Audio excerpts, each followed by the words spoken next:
Talk about the space and occupation, a political turn in design research. And it's very much from my own perspective. I'm very interested in the relationship between space and occupation and how space might be inhabited and cohabited and what I think of as cultures of occupation. And I think in that culture of occupation there's the relationship between architecture, systems, objects, the underlying terrain, and then individuals might be in the space and collectives. And there's a sort of relationship between reality within the space and the imaginary. I'm personally not that interested in efficiency, consensus, and normative functioning of these relations, but by destabilization, collision, difference, transgression, change, emergence, abrupt juxtaposition and negotiation. Because essentially I see these sort of conditions, rather than consensus, as a good ground for questioning and for gaining a new understanding. Essentially, I think of these conditions as engendering research. And so, to an extent, I'm very interested in these conditions as found, within found situations. But actually, for me, architectural research is at its most potent when architectural design creates the conditions. And the operable medium through which to do this is through design. So in this field of endeavour, design research, I'm thinking about how architectural design research could create the conditions that I talked about. And I think that necessitates thinking about design as really quite a broad field of activity.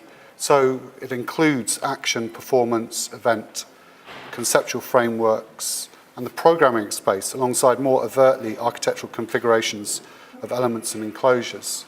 And Murray talked about earlier the sort of interplay between different methods in one of his final points, and that's very much in line with what I think. So in summary, my design research uses creative practice to generate situations in which the relations between elements within space and its occupation are destabilized in order to explore particular questions and gain new understanding. So, where is the political in this? It's in relation to the work of Belgian philosopher Chantal Mouffe that I find my work has most resonance. Mouffe contends that contemporary Western political models negate the potential of conflict and opposition by seeking to attain consensus. And that consensus is to be attained through shifting debate of alternative models of society to a debate of right and wrong, thereby creating a morally constructed consensus. And these models seek to deny the existence of social power relations and conflicts, and then just close or just eradicate the political arena. So she states, the task for democratic theorists and politicians should be to envisage the creation of a vibrant agonistic public sphere of contestation, where different hegemonic political projects can be confronted. Mouffe considers the potential shift from antagonism, so the conflict of enemies without any commonality. For example, the gap between the thinking of within ISIS and Western politics. And shifting that to an area of agonism. So, for example, an agonistic relationship might be between the most distinct Labour and Conservative viewpoints. And that shift from antagonism to agonism being essential to engender democratic politics. And a useful reference really is thinking about the Greek word agon, which means contest. So we're talking about context more than out-and-out war. And you can read the quote here that while antagonism is the we-they relation in which the two sides are enemies who do not share any common ground, agonism is the we-they relation where the conflicting parties, although acknowledging that there's no rational solution to their conflict, nevertheless recognise the legitimacy of their opponents. They are adversaries, not enemies. This means that while in conflict, they see themselves as belonging to the same political association as sharing a common symbolic space within which the conflict takes place. We could say that the task of democracy is to transform antagonism into agonism. And I think the essential phrase in this is this notion of the common symbolic space that Muth brings up. So I'm specifically interested in this notion of agonism and of the architecture that might support it. And an architecture that creates an agonistic space as a form of research. So Jesko Feser puts forward a challenge for design. He writes, for Muth, the major obstacle to democratic politics, that is, to politics based on conflict and contradiction, lies particularly in neoliberalism's self-image, its fundamental assertion that there is no alternative to the existing order. She calls for a common symbolic space that would facilitate confrontation.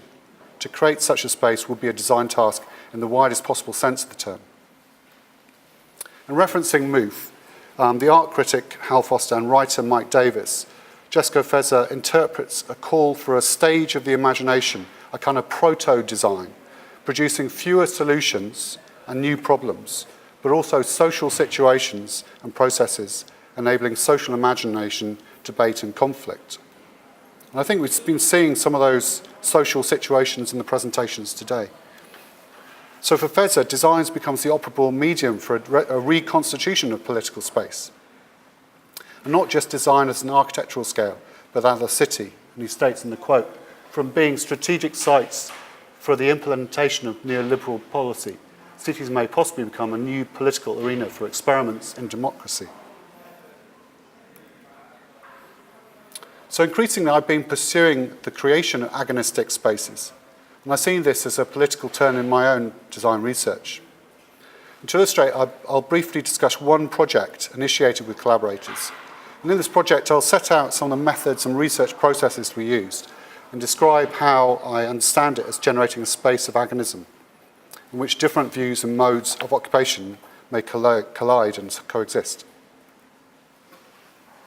The project is called Beyond Utopia, and it's started through a Arts and Humanities Research Council bid.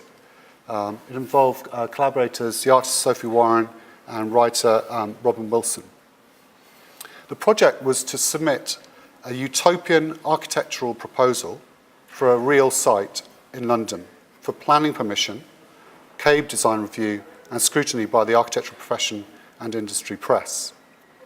And the aim of this was to establish a critical dialogue with institutions of city design and to find new sites of productive tension between the real and the fictional. And we're talking about the real sort of development, normal development procedures, and the fictional, i.e. our utopian imaginary architectural scheme.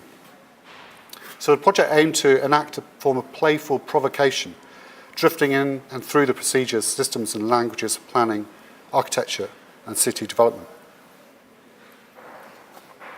Some of the underlying theory was based on semiotician Louis Morin, who puts forward the notion of a utopic figure. A utopic figure might be an architectural scheme of images and text that you put forward to create discourse. And also Frederick Jameson's consideration of utopic space, which is embodied in a praxis between the act of imagining difference, the imaginary, and contemporary society itself. So the project was sited in Smithfield Market in central London.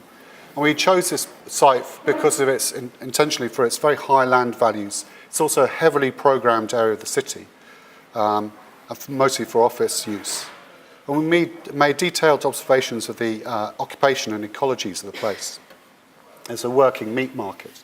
Here you can't really see properly, but it's a blood-spattered receipt from one of the meat traders. The utopian architectural proposal would intervene within the given script for the space. So we started proposing through this photo superimposition space notion of this site starting to be changed. And then what we designed was an imaginary architectural vertical urban common. And one of the research questions was what a vertical architectural urban common might be, displacing common land from the idea of a rural location into an urban centre. And we wanted to create a sort of space of difference within the commercial heart of London. The common land immediately caused various problems in everyone we spoke to because it relied on the rescinding of ownership of the land, which raised various issues around land ownership. It's also imagined as an open timber framework, which then had a kit of parts of floor plates so that people could inhabit it and start to occupy it.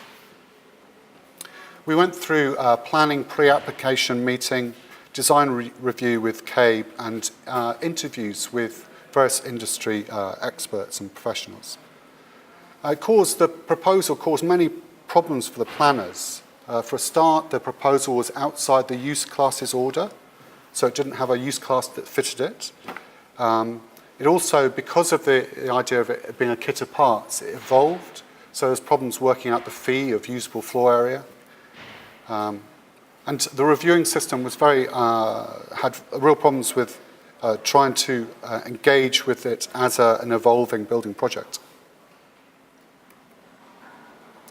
But considering the audience of the research, we not only spoke to industry members, but then did various street actions that brought a public audience, the scheme to a public audience.